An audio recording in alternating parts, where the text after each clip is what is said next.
Annual Women's Leadership Holiday Luncheon. It is a joy to see so many new faces, and just as meaningful to welcome back friends who join us year after year. I'm very excited at the amount of green in the room. That is my signature thing related to Roosevelt. And I'm especially excited that everyone made it here and braved the really frigid weather. So thank you so much for being here. I'm Valerie Barker-Waller. I'm Vice Chair of Roosevelt's Board of Trustees and a longtime supporter of both the Women's Leadership Council and this amazing and inspiring gathering. Before we begin the program, I'd like to recognize a few special groups. First, I'd like to invite my fellow Roosevelt University trustees to please stand. I've seen a few of you, not everyone, but I've seen a few folks. Yay! Thank you all so much for being here. Next, would the Women's Leadership Council members please stand?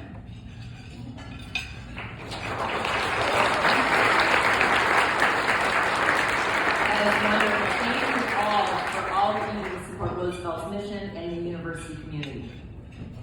We're also joined today by Roosevelt University's President Alumna and members of the Executive Council. This is a fantastic leadership team, guys.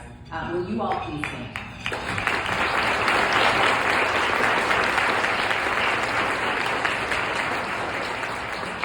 I'm especially grateful to President Ali for intentionally cultivating space for women's leadership throughout the university. Thank you, President Ali. Thank you.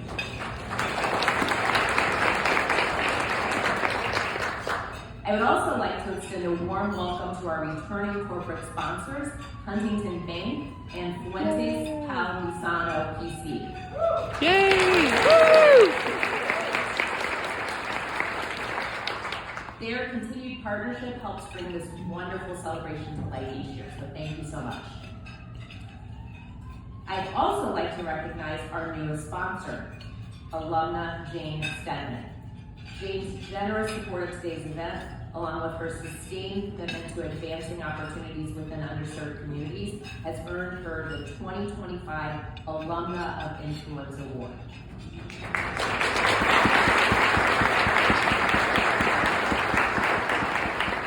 Jane, a 1975 alumna, never expected to receive an award. During her time at Roosevelt University, she was simply grateful for the financial help from her mother that allowed her to graduate. Her life reflects transformation, shaped by gratitude for experiences both joyful and difficult. Jane embodies Roosevelt University's social justice mission through her compassion, generosity, and commitment to using her voice in service of others. She credits her time at the Peace School in Chicago as a turning point, where she learned to move beyond anger and toward a life centered on seeking good and cultivating peace.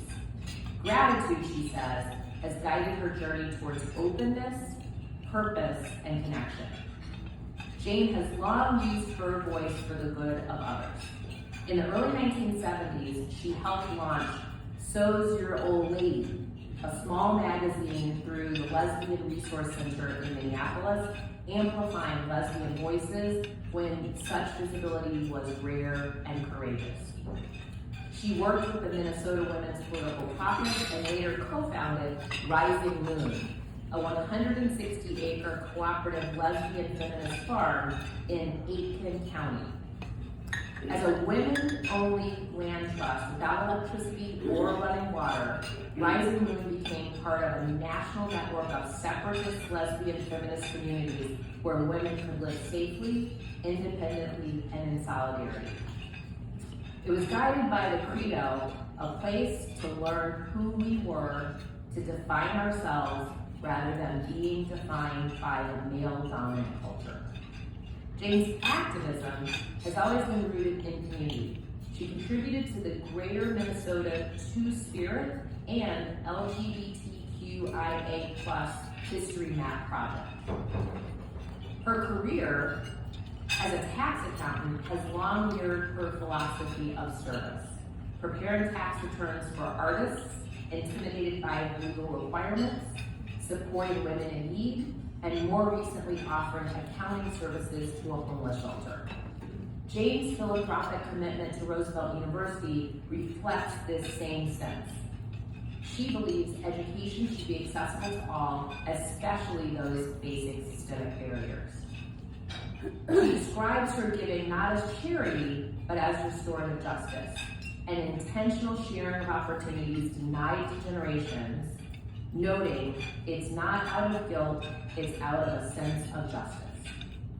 Jane hopes her giving will inspire others to enjoy the gift of sharing and know they can make a difference.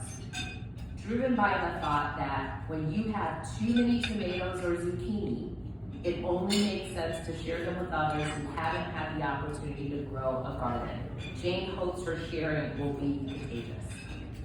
For her unwavering dedication to the LGBTQ+ rights, feminist organizing, community empowerment, and Roosevelt University, and for the courageous personal transformation that fuels her work, we are honored to recognize Jane Stedman as this year's Alumna of Influence.